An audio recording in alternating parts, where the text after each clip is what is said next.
Mónica Borromelo, ¿cómo estás? ¿Qué tal? Yo bien, ¿tú? Encantado de estar contigo.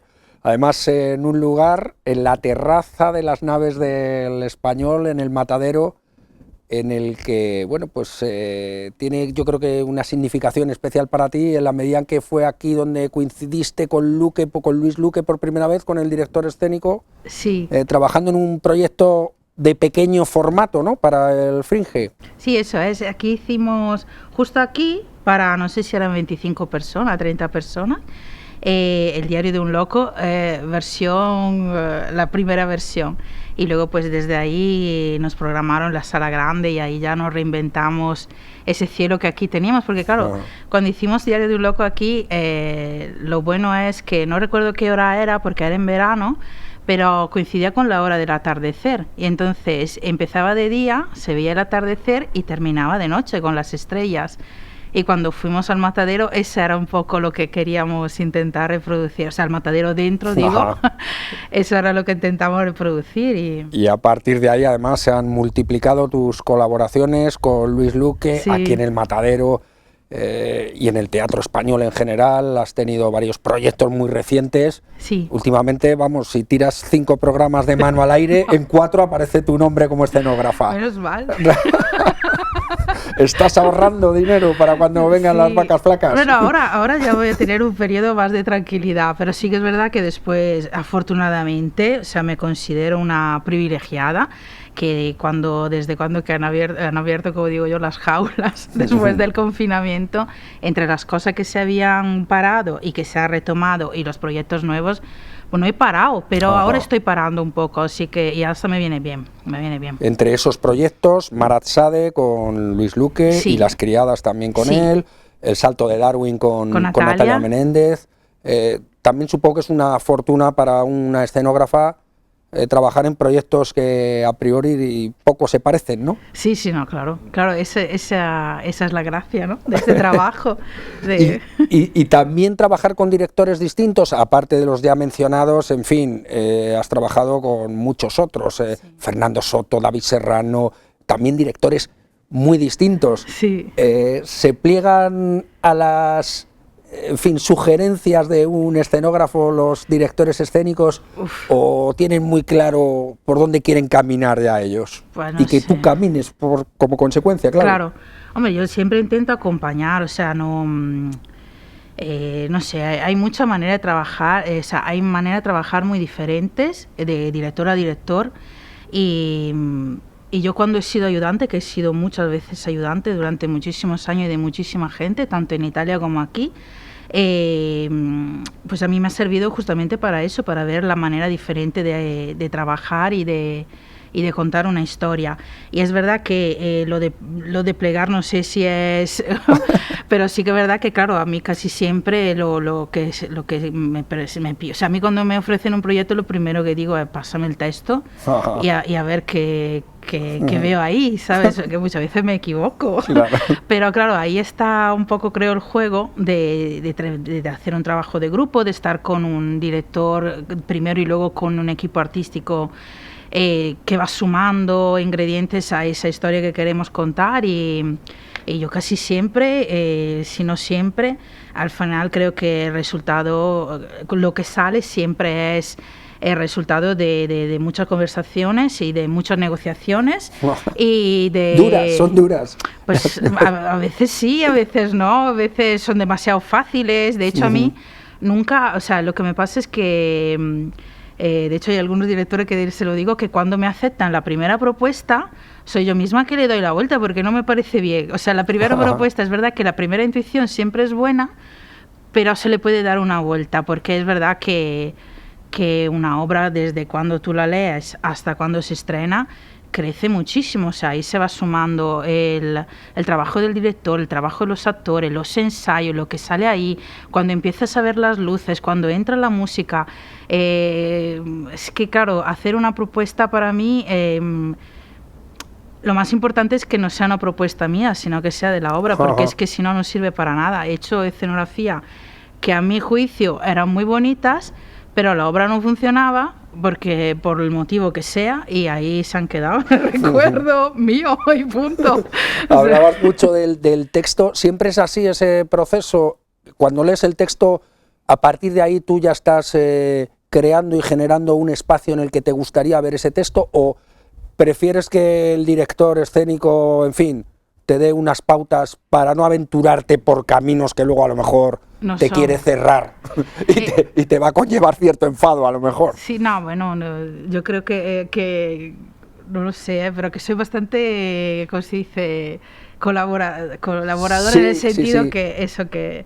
Pero sí, hombre, si el director me da alguna pista, mejor. Sí. Lo que sí que me cuesta, y con los años cada día más, es cuando leo un texto que, por ejemplo, dice, hay un jardín, no sé qué, no sé cuánto, hay 3 árboles, una puerta a la derecha. Eso es lo que me cuesta.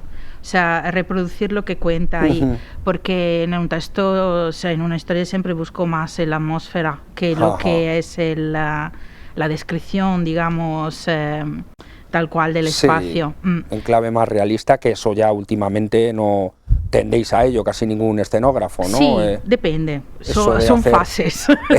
son fases. Son modas también, sí, ¿no? sí, por eso, son fases. Sí, pero es verdad que últimamente casi tendéis a la abstracción, a los símbolos, en lugar de a ese decorado realista que a todos nos suena a lo mejor un poco antiguo, ¿no? A día de hoy. No sé cómo tú lo ves eso. Hombre, ¿cómo yo ese creo tipo que, de...? sí, yo creo que eso es bueno. O sea, a mí cuando pasa eso, me parece que hay como muchos indicios que para mí son buenos. El primero es que no estamos considerando al público tonto, es decir, que si dice hay 3 árboles, hay que darle 3 árboles para que lo entienda, porque el teatro al final es un juego y tú cuando viene pues un equipo, unos actores, un director, cuando viene alguien a contarte esa historia, tú como público, y hablo de yo como público, yo estoy dispuesta a creérmelo y me lo creo. Y luego también creo que el hecho que muchas veces nos aventuramos, digo, los escenógrafos, más allá del realismo, es porque también creo que está mejorando o desarrollándose hacia otro lugar también la educación plástica y visual que tenemos todos, digo, como sociedad, como gente del 2021, hacia lo que queremos ver, el tipo de imagen que estamos dispuestos a recibir. Entonces, para mí eso es bueno, porque es verdad que hay muchas cosas, que estamos acostumbrados a ver muchas imágenes todo el tiempo, el Instagram, o sea, Claro. es verdad que estamos continuamente bombardeados por imágenes, pero eso creo que a todos nos ha ayudado como a desarrollar como una cierta educación y conciencia plástica, que espero que poco a poco también vaya aumentando. Sí, porque es verdad que a priori esa tendencia a la abstracción, por llamarlo de alguna manera, a lo simbólico, claro, os pone el trabajo a los escenógrafos más difícil, en la medida en que, bueno, el espectador no lo tiene todo hecho, ¿no? Para generar, para situar la acción en un espacio concreto. Sí, no, total, pero ahí está, creo que, porque claro, a muchas veces, bueno, vamos a hacer un espacio abstracto y muchas veces eso, digamos, para hacerlo muy sencillo se piensa, pues un suelo, una pared, ¿no? Algo así, o algo muy, muy sencillo. Y eso, claro, evidentemente no basta. Eso funciona cuando se complementa con el resto del trabajo del equipo. Cuando la música te traslada a un lugar, cuando lo que dicen los actores y cómo lo dicen también, cuando la dirección rema a favor, cuando la luz también, porque si no, claro, solo eso no basta, pero ningún espacio solo en teatro basta, aunque sea el más realista del mundo, o sea, eso estoy convencida. Deberíamos a lo mejor también olvidarnos un poquito los espectadores de intentar concretar y situar tanto la acción en el espacio. ¿O no? ¿O es bueno que el espectador que trabaje, quiera saber dónde está ocurriendo todo? No sé, es que claro, es que de verdad, o sea, yo últimamente o quizá desde siempre creo que al final busco más una atmósfera que un espacio. Y entonces, claro, yo creo que si al espectador conseguimos que entre en eso, ya pues es un logro.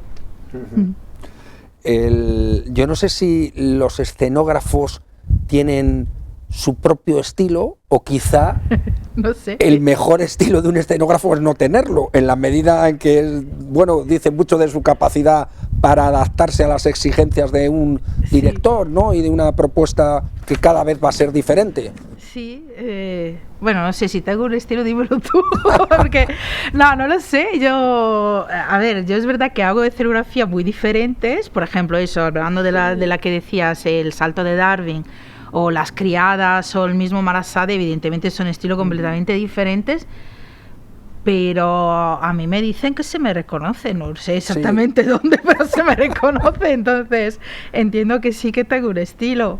Muy a mi pesar, no sé si a mi pesar, no, eso es bueno, creo. ¿Y también los directores escénicos tienen su propio estilo a la hora de concebir tu trabajo como escenógrafo? Sí, claro que sí.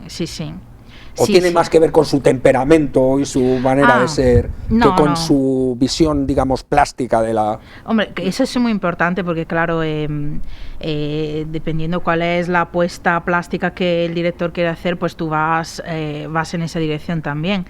Pero, claro, hay directores que, por ejemplo, o sea, yo no es tanto el espacio, creo, donde se ve eso. Yo creo que es más cuando empezamos con la cosa pequeña, tipo el atrezo, ¿no? ¿Cuántas cosas necesitas para contar una historia? Eso siempre yo me lo pregunto. Entonces, hay algunos que no necesitan nada o que hacen el ejercicio de no necesitar nada, o sea, de llegar como... Y claro, luego eso se refleja también en el resto de los elementos. El espacio mismo, la luz, la música, no sé qué. Y hay otros que necesitan pues tener muchas cosas, y que eso no quiero decir, no es que sea malo o bueno una cosa que otra, pero claro, es la cantidad de cosas que necesitas para contar una historia.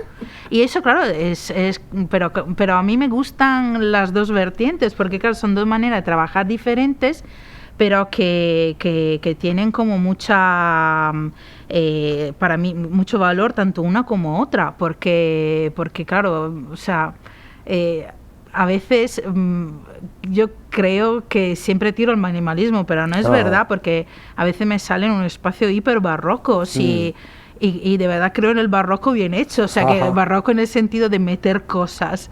O sea, si tú eso lo gestionas bien y tienes una imagen muy potente, como podemos tener de referencia, yo que sé, te digo, por ejemplo, cosas que ni siquiera son de escenografía o de arquitectura, por ejemplo, un John Galliano, o sea, que de repente en su desfile mete de todo, y tú eso, claro, te parece una maravilla. ¿Cómo no te va a parecer una maravilla? Entonces no es una cosa que prima sobre la otra, son como apuestas diferentes que merece la pena jugar, que cuando la juegas bien. Esa diferencia, cuando no viene dada solo por el estilo, sino también por la producción, por el presupuesto, es un hándicap, es un obstáculo para el escenógrafo, o a veces, bueno, trabajar con pocos recursos hace aguzar mucho el ingenio y en fin, y ser más creativo de lo que a priori uno supone. Hombre, eso es así, pero no se puede decir, porque claro, luego si no... si no, ya los presupuestos... Te van a escatimar todo de a partir es verdad de ahora. Que cuando lo tienes que buscar donde no hay.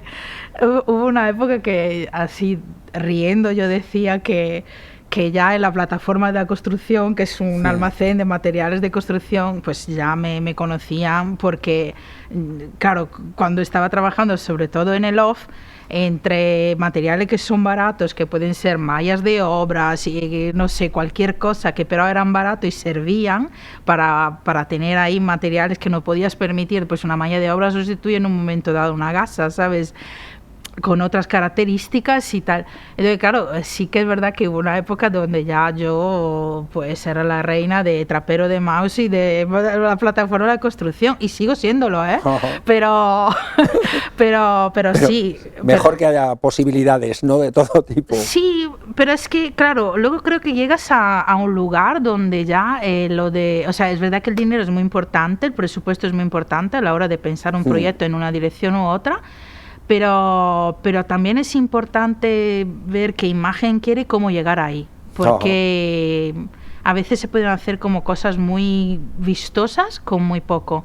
Y también te digo que para mí lo más complicado, sobre todo cuando hay una gira por delante, es hacer un espectáculo limpio y minimalista. Es muchísimo más fácil hacer una cosa como más como desordenada, caótica, con un caos así bonito, tal, que intentar defender siempre un espectáculo que lo que quiere es limpieza y minimalismo. Así que, claro, ahí está la cosa. Sí. Tú eres italiana, Sí. Se notará por el acento, para quien no te conozca, que serán pocos por otra parte, de Padua. Sí. Estudiaste arquitectura. Sí. Y es verdad que la arquitectura muchas veces se ha hermanado con la escenografía.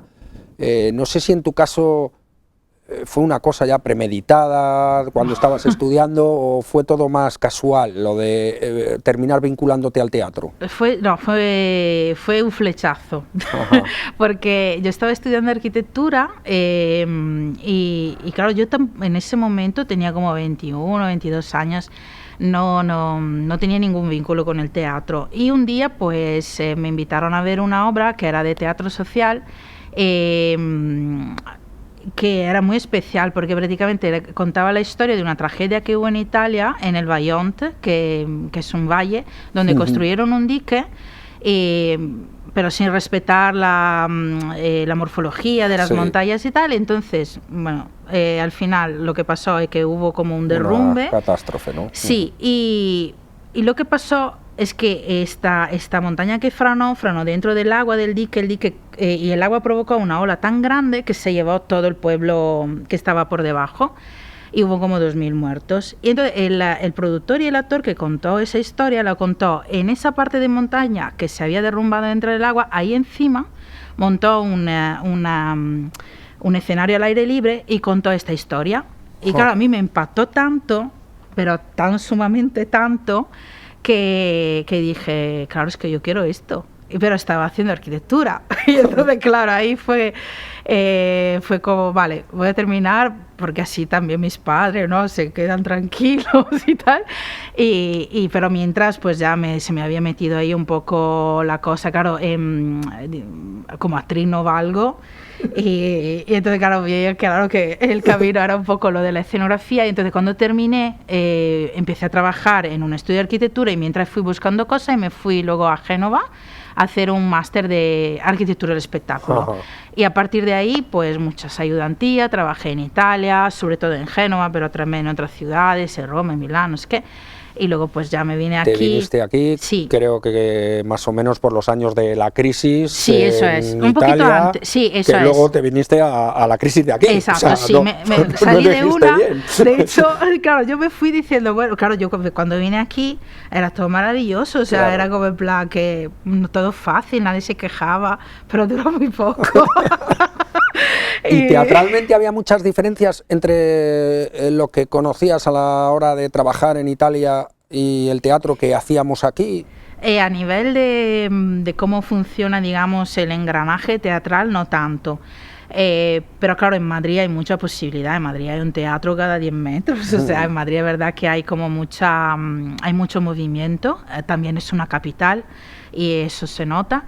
Y luego, bueno, sí, yo creo que por lo menos es verdad que yo en Italia trabajé en teatros bastante importantes, también de ópera, y entonces había una cosa como que por un lado no echaba de menos y por el otro sí, que era la jerarquía que hay ahí con respecto a aquí, en la manera de trabajar. Aquí somos muy caóticos. No es ser caótico, es simplemente tener otra forma de trabajar en equipo, que no pasa siempre, pero sí que es verdad que la mayoría de las veces agradecía esa manera de formar equipo con respecto al hecho de tener pues una estructura más jerárquica donde está el director y luego todo el resto.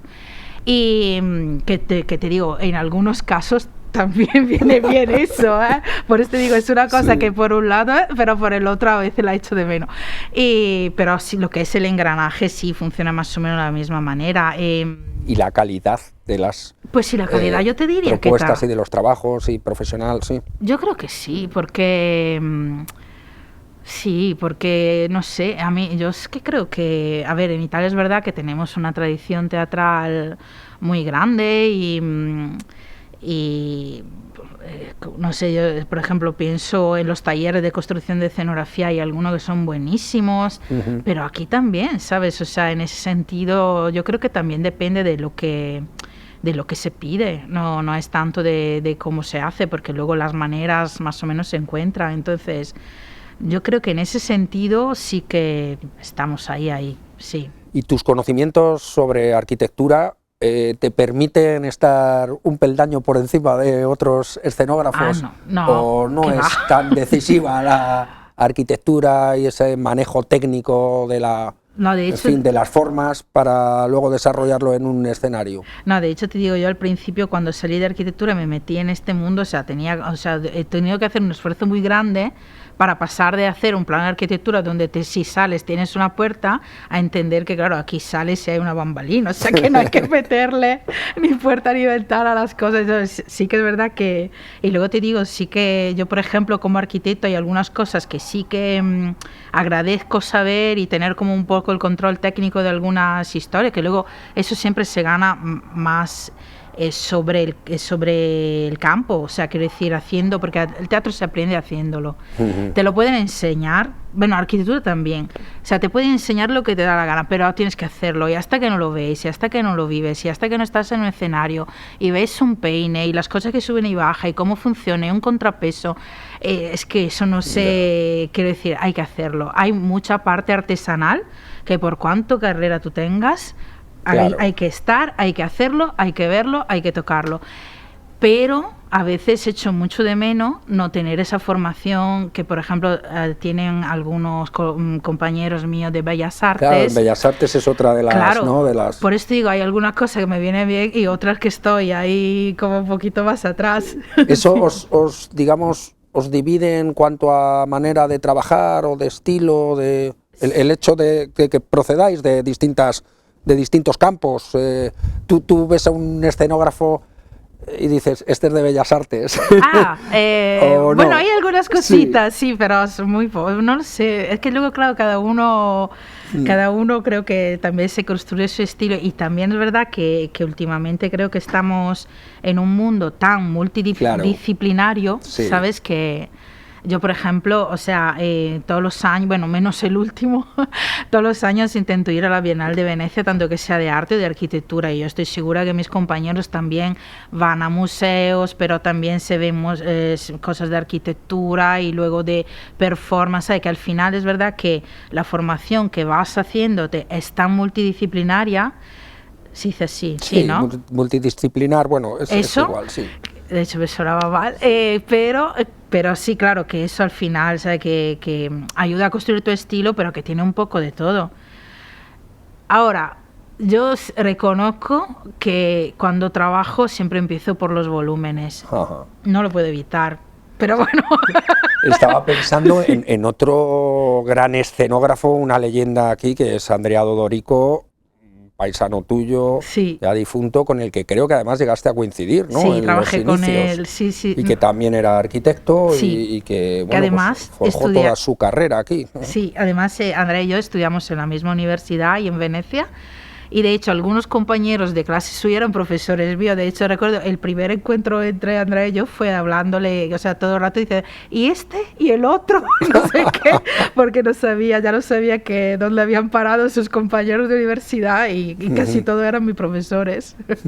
Ahí, antes hablábamos un poco de cómo no solo la escenografía, sino otras profesiones, otros oficios dentro del teatro, que es un arte muy colectivo, pues influyen y van permeando unos en otros.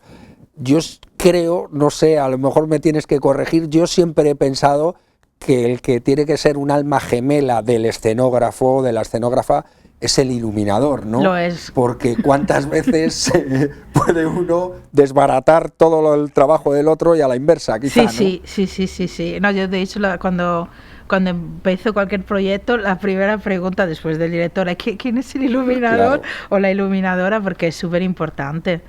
Claro, es que tienes que ir de la mano todo el tiempo. Bueno, y en los últimos tiempos también con audiovisuales, claro. Con el que hace el diseño de vídeos, sí.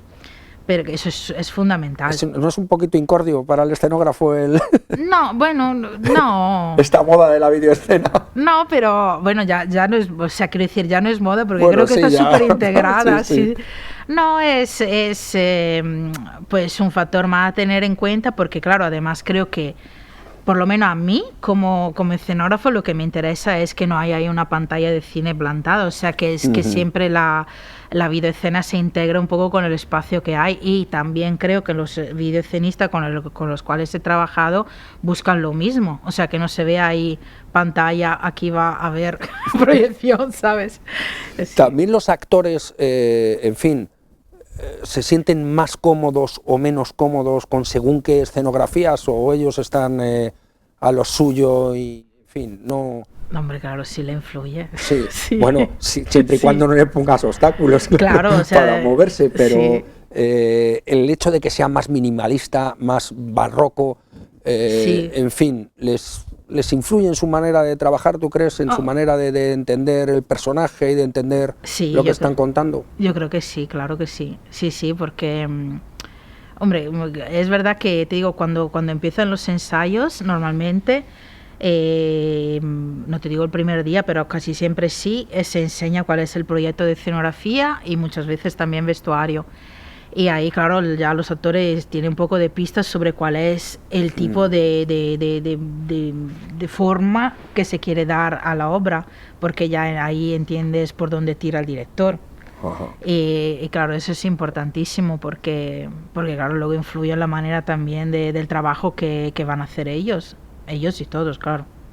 Recuerdo una noche, no sé si tú te acordarás, hace mucho, que íbamos camino de un hotel por la noche, sí. Qué bonito suena así, sí. en Mérida, y que me comentabas, no sé si te vas a acordar de esto, que de tus trabajos, tus escenografías, intentabas conservar alguna cosita. Siempre me preguntan eso. Alguna cosita, pero que llega un momento que es imposible, ¿no? Es imposible, Supongo que además las que son más minimalistas no te vas a llevar tampoco un bloque de... una caja de madera, ¿no? No, sí, de hecho, además eso lo hacía como más al principio de eso, de algún objeto, alguna cosita. Lo que sí que tengo, aunque sea de la cosa más minimalista del mundo, desmontada y tal, son las maquetas. Porque claro, yo siempre trabajo con maquetas, entonces tengo ahí cajas y cajas de maquetas, pero no soy la única, ¿eh? ¿Y los elementos de esas escenografías que sí los reconoces después de tantísimos trabajos? Claro, sí. ¿Los tienes perfectamente ubicados? Hombre, sí. Sí, porque además si me lo llevo a mi casa por algo será. Entonces, claro, sí. Porque quizá tenían ya un significado especial dentro de esa propuesta y de esa escenografía. Además no de todas las obras me llevo, o sea, quiero decir... en fin, hay algunas obras que quieres más que otras y ya está. Hay escenografías que a veces determinan casi la función. Es decir, hay montajes que todos probablemente, a lo mejor no sé si a ti te pasa, pero a los espectadores nos pasa que conservamos ciertos títulos en la memoria asociados a una propuesta escenográfica ya muy concreta y que nos cuesta un poco verla de otra manera y que sería igual de válida, incluso puede que más moderna, más interesante, pero te cuesta salirte de ahí. ¿Eso es un logro o eso sale por azar o no sé? Eso yo creo que sale cuando funciona todo. O sea, porque yo recuerdo, o sea, yo tengo en la cabeza algún espectáculo donde funcionaban todos los elementos. Y me decían la gente, el público, qué bonita la escenografía, pero claro, es que no es bonita la escenografía, es que te lo has pasado tan bien que te ha gustado todo. O sea, y entonces ahí es cuando funciona lo que dices tú, cuando la escenografía se integra tan bien con el espectáculo, es porque en realidad el espectáculo te ha encantado, estoy segura. Es verdad que aquí, por ejemplo, en las naves del Español, yo creo que se prestan muy bien, ¿no? Claro, A que hagáis claro, todo claro. ese tipo de juegos. Por ejemplo, en Barasade se ha visto cómo estaba el espacio totalmente abierto, Sí. que parecía aquello, yo que sé qué, parecía que estabas en medio de un mercado, ¿no? ¡Qué maravilla! Sí, sí. Y bueno, con otros espectáculos que yo creo que os permite jugar muy bien, ¿no? Todos estos espacios más modernos que se han ido creando y que no te constriñen en esa disposición Claro. a la italiana. Pues bueno, estaremos atentos de a ver qué van escribiendo los autores para ver si te estimulan lo suficiente en tu próximo trabajo. Vale. Ha sido un placer charlar contigo, Mónica. Y para mí. Que vaya todo muy Gracias. bien.